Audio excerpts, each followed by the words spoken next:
रायगंज, जहां अमावस्या की रात कोई इबादत नहीं बल्कि एक सजा है। यहाँ की हवाओं में फूलों की खुशबू नहीं बल्कि एक ऐसा राज दफन है जिसे गांव के बड़े बुजुर्गों ने अपनी खामोशी से सींच रखा है। आज फिर वही काली रात है और आज फिर रायगंज की दहलीजों पर मौत दस्तक देने वाली है। सूरज ढलने को था और उसके साथ ही रायगंज के लोगों की हिम्मत भी जवाब दे रही थी। हर चेहरे पर एक अनकहा खौफ लिखा था। सिर्फ आधा घंटा बचा है। कल्लू, देख कोई बाहर ना रह जाए। पिछली बार की गलती दोबारा नहीं होनी चाहिए। मुखिया जी, पिछले महीने वो जो परदेसी शहर से आया था उसका अब तक कुछ पता नहीं चला। पुलिस आई थी पर हमने कह दिया कि वो रात को ही निकल गया था। पुलिस यहां कदम भी नहीं रखेगी आज की रात। जो यहां का नियम तोड़ेगा वो इस मिट्टी में मिल जाएगा। उसे वो ले जाता है। और हम सिर्फ तमाशा देख सकते हैं। जाओ, मुनादी करवाओ कि आज कोई खिड़की से झांकेगा भी नहीं। सड़कों पर भगदड़ मची थी। इंसान तो क्या, जानवर भी अपने ठिकानों में दुबक रहे थे। रायगंज अपनी ही परछाई से डर रहा था। सावधान, शाम के 6 बजने वाले हैं। आज अमावस्या की काली रात है। अपनी दहलीज के अंदर हो जाओ। अरे ओ भाई, दुकान बंद कर। क्या जान प्यारी नहीं है? खिड़की दरवाजे ऐसे बंद करो कि हवा भी अंदर ना आ सके। आज कोई पुकारे तो मुड़कर मत देखना। याद रखना, रायगंज की मर्यादा टूटी तो अनर्थ हो जाएगा। जो घर के बाहर मिला उसका नामो निशान मिट जाएगा। भागो अपने घरों को। श्याम, पिताजी, ये क्या तमाशा लगा रखा है इन लोगों ने? 6 बजते ही गांव को जेल क्यों बना देते हैं? श्याम, सवाल मत कर और अंदर चल। बाहर बहुत बड़ा खतरा है बेटा। कैसा खतरा? आप लोग पढ़े लिखे होकर भी इन पुरानी बातों पर यकीन कर रहे हैं। ये सरपंच सबको डराकर क्या हासिल करना चाहता है? ये सिर्फ अंधविश्वास नहीं है। पिछले महीने वो जो परदेसी लड़का गायब हुआ था ना, उसने भी तेरी तरह ही इन बातों को मजाक समझा था। तू न मेरे डर को टाल सकता है और न सरपंच के आदेश को। आज की रात बस खामोश रहे। श्याम अपने पिता की आंखों में खौफ देखकर खामोश हो जाता है और अंदर कमरे में चला जाता है। रात भर उसे बाहर से अजीब सी सिसकने वाली आवाजें आती हैं। श्याम उस रात चुप तो हो गया, लेकिन उसके मन का शोर कम नहीं हुआ। बाहर सिसकियां गूंज रही थीं और अंदर सवालों का तूफान उठ रहा था। क्या वाकई वो भूत था या कुछ और? सूरज निकल आया है। गांव में चहल पहल है, पर हर चेहरे पर एक अजीब सी थकान और राहत है। श्याम अपने दोस्त राजू से गांव के पुराने बरगद के पेड़ के नीचे मिलता है। राजू, रात भर सोया क्या तू? तूने वो आवाजें सुनी? राजू भाई, मैंने कानों पर तकिया रख लिया था। रायगंज में जो रात को होता है वो दिन में भूल जाना ही बेहतर है। तूने देखा पिछले महीने उस परदेसी के साथ क्या हुआ? पुलिस तक कुछ नहीं कर पाई। वही तो बात है राजू, पुलिस क्यों कुछ नहीं कर पाई? सरपंच के आदमी इतने डरे हुए क्यों थे? ये सब कोई भूत प्रेत नहीं है, इसके पीछे कोई गहरा राज है। पिताजी भी कुछ छुपा रहे हैं। अरे छोड़ ना भाई, हमें क्या लेना देना। अपनी जान बच गई वही बहुत है। नहीं राजू, ऐसे कब तक घर में दुबक कर जिएंगे? मैंने फैसला कर लिया है। अगले महीने की अमावस्या को मैं घर के अंदर बंद नहीं रहूंगा। मैं इस श्राप की हकीकत जानकर रहूंगा। तू पागल हो गया है? मौत को दावत दे रहा है। अगर वो मौत है तो मैं उसे अपनी आंखों से देखना चाहता हूं। अगले 1 महीने में हमें तैयारी करनी होगी राजू। श्याम ने मौत से हाथ मिलाने का फैसला तो कर लिया था, पर वो ये नहीं जानता था कि रायगंज का राज सिर्फ एक कहानी नहीं, एक जीता जागता खौफ है।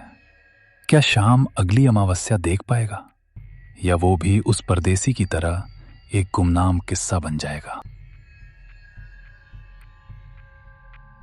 दोपहर का समय है, धूप तेज है, पर गांव की गलियों में सन्नाटा है। मंगत की चाय की टपरी पर लोहे की केतली की सनसनाहट सुनाई दे रही है। दो बुजुर्ग, रघु काका और सुखिया, बेंच पर बैठे चाय फूंक रहे हैं। श्याम धीरे से आकर उनके पास बैठता है। दिन की रोशनी में भी रायगंज की परछाइयां लंबी और काली थीं। लोग बातें तो कर रहे थे, लेकिन उनकी जुबान पर ताले और आंखों में डर का पहरा था। मंगत काका, एक चाय देना और जरा अदरक कूट के डालना, सिर में बड़ा दर्द है। शहर की पढ़ाई का बोझ होगा बेटा, यहाँ गांव की हवा खाओ, सब ठीक हो जाएगा। शहर वालों को यहाँ की हवा रास नहीं आती मंगत। वहां लोग शोर में रहते हैं, यहाँ की खामोशी उन्हें डरा देती है। क्यों श्याम, कल रात सोए नहीं क्या? कैसे सोता काका? रात को 6 बजते ही ऐसा लगा जैसे गांव पर किसी ने कर्फ्यू लगा दिया हो। और वो आवाजें, अजीब सी सिसकियां। आप लोग इतने सालों से यहां हैं, क्या आपको ये सब सामान्य लगता है? सामान्य? बेटा, रायगंज में सामान्य शब्द बरसों पहले मर चुका है। यहां रातें हमारी नहीं होती। पर क्यों काका? कोई तो वजह होगी। लोग दबी जुबान में डायन का नाम ले रहे थे। क्या वाकई आपको लगता है कि इस जमाने में भी कोई रूह पूरे गांव को कैद कर सकती है? देख बेटा, तू जवान है, खून गर्म है तेरा, पर कुछ चीजें समझ के बाहर होती हैं। वो कोई मामूली रूह नहीं है, वो एक साया है जो अमावस्या की काली रात को निकलता है। उसने इस गांव की खुशहाली छीन ली। जब वो चलती है तो पैरों की आहट नहीं, बल्कि जलने की गंध आती है। चलने की गंध? पर डायन का आग से क्या लेना देना? बस कर रघु, छोरे को क्यों डरा रहा है? श्याम बेटा, तू बस इतना समझ ले कि सूरज ढलने के बाद दहलीज पार मत करना। यहाँ का नियम तोड़ने वालों को ये गांव कभी माफ नहीं करता। चाय पी और घर जा, तेरे बापू राह देख रहे हों। जैसे मंगत इस बातचीत को यहीं खत्म करना चाहता हो। शाम को समझ आ जाता है कि ये लोग डरते तो हैं, पर सच बताने से कतरा रहे हैं। वो चाय पीकर अपने घर चला आता है।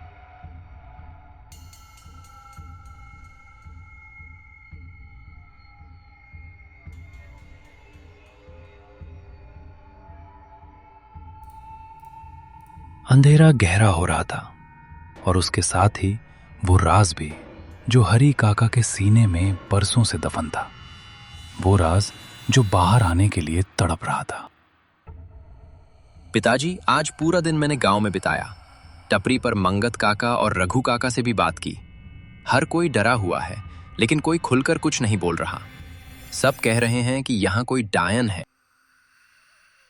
जो सुना है उसे सच मान ले श्याम, और अपनी जिज्ञासा को इस घर की दीवारों के अंदर ही दफन कर दे। कैसे मान लूं पिताजी? आप तो शहर में रहे हैं, आपने मुझे पढ़ाया लिखाया। आप भी इन अंधविश्वासों को मान रहे हैं? लोग कह रहे हैं वो डायन हर अमावस्या को आती है। आखिर 40 साल से ऐसा क्या हो रहा है जिसे पूरा गांव देख रहा है, पर बोल कोई नहीं रहा? 40 साल? हाँ श्याम, 40 साल से रायगंज ने चैन की नींद नहीं ली। वो आती है, मैंने खुद उसकी पायल की छन छन सुनी है, और वो भयानक सिसकियां भी। वो हवा में नहीं चलती, वो गांव की गलियों में अपना हक मांगने आती है। हक? कैसा हक? पिताजी, आप कुछ छुपा रहे हैं। आपके चेहरे का डर बता रहा है कि ये सिर्फ कोई कहानी नहीं है। क्या आपने उसे देखा है? वो कौन थी? क्या वो इसी गांव की थी? मैंने कहा ना, वो एक डायन का साया है जिसने इस मिट्टी को श्राप दिया है। वो क्यों आई, कैसे आई, ये पूछने वाले आज इस गांव में नहीं हैं। बस इतना जान ले कि वो एक आग है जो बुझती नहीं। अब रात गहरी हो रही है, जा अपने कमरे में और किवाड़ मजबूती से बंद कर ले। हरी काका के जाने के बाद शाम गुस्से और उलझन में खड़ा होता है। वो घर के पिछले दरवाजे से बाहर निकलता है। रात गहरी हो चुकी है। लेकिन अभी अमावस्या नहीं है, इसलिए वो बाहर निकल सकता है। वो गांव के उस कोने की तरफ जाता है जहां बूढ़ा चौकीदार दीनू रहता है। पिता की खामोशी ने श्याम के इरादों को और पक्का कर दिया था। उसे पता था कि घर की चारदीवारी के अंदर झूठ पलता है और सच सच हमेशा बाहर अंधेरे में इंतजार करता है। उसे एक ही शख्स याद आया जो उस वक्त भी जागता था जब पूरा गांव सो रहा होता था, दीनू काका। दीनू अपनी छोटी सी कोठरी के बाहर आग ताप रहा है। दीनू काका, पिताजी कुछ नहीं बता रहे। आप तो सब जानते हैं। कौन थी वो? वो डायन नहीं थी बाबू, वो तो फूलों जैसी शांत लड़की थी। सबसे अलग, सबसे दूर उस सरहद की कुटिया में रहती थी। बस उसकी खामोशी ही उसका गुनाह बन गई। लोग कहते थे वो अपनी काली बिल्ली से बातें करती है, जादू टोना करती है, पर वो तो बस अकेली थी। फिर उस रात क्या हुआ काका? सब लोग उस आग की बात क्यों कर रहे हैं? वो अमावस्या की ही रात थी। अचानक उसकी कुटिया से लपटें उठने लगी। आग इतनी तेज थी कि आसमान लाल हो गया था। उस बेचारी की चीखें पूरे रायगंज में गूंज रही थी। वो चिल्ला रही थी, बचाओ, कोई दरवाज़ा खोलो, मुझे बाहर निकालो। मैं चौकीदार था बाबू, मैं चिल्लाया। मैंने लोगों के दरवाजे पीटे, मैंने गुहार लगाई कि चलो उसे बचाते हैं। पर जानते हो क्या हुआ? पूरे रायगंज में एक भी दरवाज़ा नहीं खुला। लोग अपनी खिड़कियों के पीछे दुब के रहे। किसी ने कुंडी नहीं खोली, किसी ने एक लोटा पानी तक नहीं फेंका। पर क्यों? कोई तो बाहर आता। सबको डर था बाबू। सरपंच ने और गांव के बड़ों ने सबको डरा रखा था कि जो उसकी मदद करेगा डायन का साया उस पर भी पड़ जाएगा। लोग अपने घरों के अंदर कान बंद करके बैठ गए और बाहर वो लड़की जिंदा जलती रही।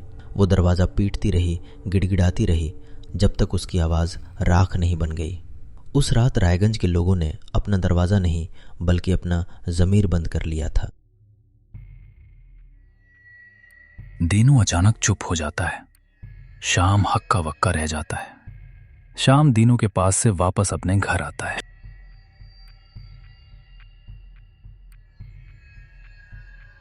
सच कड़वा था। रायगंज का खौफ कोई परलौकिक शक्ति नहीं, बल्कि एक मासूम की चीखें थीं जिन्हें गांव वालों ने अनसुना कर दिया था। श्याम कई रातों तक सो नहीं पाया। वो चीखें अब उसके कानों में गूंजने लगी थीं। और फिर वो रात आ ही गई, अमावस्या की रात। लेकिन इस बार एक दरवाजा खुलने वाला था। गांव में सन्नाटा पसर चुका है। श्याम अपने कमरे की खिड़की से देखता है कि गलियां सूनी हैं। घड़ी में 6 बज चुके हैं। उसके हाथ कांप रहे हैं, लेकिन वो रुकता नहीं है। वो दबे पांव घर का मुख्य दरवाजा खोलता है। 40 साल बाद रायगंज की किसी दहलीज से कोई बाहर निकला था। ये सिर्फ एक कदम नहीं था, ये उस खौफ के मुंह पर एक तमाचा था जिसने गांव को गुलाम बना रखा था। शाम चलते चलते उस जगह पहुंचता है जहां कभी चंपा की कुटिया थी। वहां अब सिर्फ काली राख और कुछ जले हुए लकड़ी के खंभे बचे हैं। अचानक तापमान गिर जाता है। हवा में जलने की गंध आने लगती है। चांद की रोशनी में एक धुंधली सी आकृति दिखाई देती है। एक लड़की जिसके कपड़े फटे और जले हुए हैं, वो रो रही है। हवा ठहर गई थी।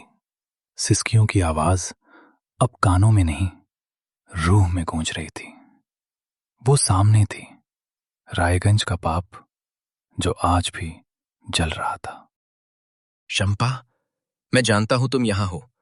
मैं यहां तुम्हें डराने नहीं बल्कि तुम्हें सुनने आया हूं। मुझे सब पता चल गया है। उस रात किसी ने दरवाजा नहीं खोला था। वो आकृति अचानक श्याम की तरफ मुड़ती है। उसकी आंखों में गुस्सा नहीं बल्कि असीमित दर्द है। वो जलते हुए हाथों से गांव की तरफ इशारा करती है। श्याम समझ जाता है कि उसे क्या करना है। वो वहां से भागते हुए गांव के बीचों बीच मंदिर के बड़े घंटे के पास पहुंचता है और उसे पूरी ताकत से बजाने लगता है।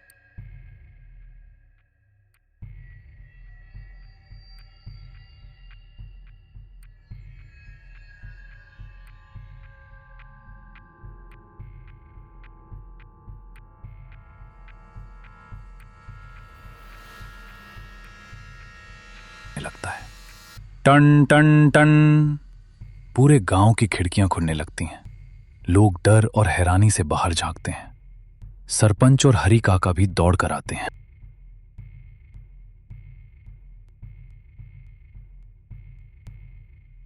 सरपंच, श्याम पागल हो गया है, अंदर जा, मौत का वक्त हो गया है। नहीं, ये मौत का नहीं, सच का वक्त है। बाहर आइए सब, देखिए उसे जिसे आप डायन कहते हैं।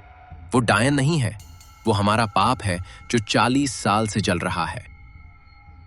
लोग धीरे धीरे डरते हुए अपने घरों से बाहर आने लगते हैं। शाम उस साए की तरफ इशारा करता है जो अब मंदिर के चबूतरे के पास खड़ी है। टॉर्च की रोशनी में लोग चंपा का चेहरा देखते हैं, वही बेबस लड़की जिसे उन्होंने जलते छोड़ दिया था। उस रात मंदिर का घंटा भगवान को जगाने के लिए नहीं, बल्कि इंसानों के सोए हुए ज़मीर को जगाने के लिए बजा था। हमें माफ कर दे बेटी, हम कायर थे, डर ने हमें अंधा कर दिया था। हमने तुझे तड़पते देखा और दरवाजे बंद कर लिए। हमें लगा पाप खत्म हो गया, पर पाप तो उस दिन शुरू हुआ था। पूरा गांव एक स्वर में माफी मांगने लगता है। चंपा का साया जो पहले भयानक लग रहा था, अब धीरे धीरे शांत और चमकदार होने लगता है। उसके चेहरे पर पहली बार एक सुकून भरी मुस्कान आती है। वो हवा में विलीन होने लगती है और पीछे छोड़ जाती है सिर्फ एक ठंडी ताजा हवा का झोंका। रायगंज की हवाओं से आज जलने की गंध गायब थी। उस रात दरवाजे सिर्फ घरों के नहीं, लोगों के दिलों के भी खुले थे। चंपा को मुक्ति मिल गई थी और रायगंज को अपनी इंसानियत। ये कहानी हमें सिखाती है कि असली डर भूतों से नहीं, बल्कि इंसान की चुप्पी और कायरता से पैदा होता है।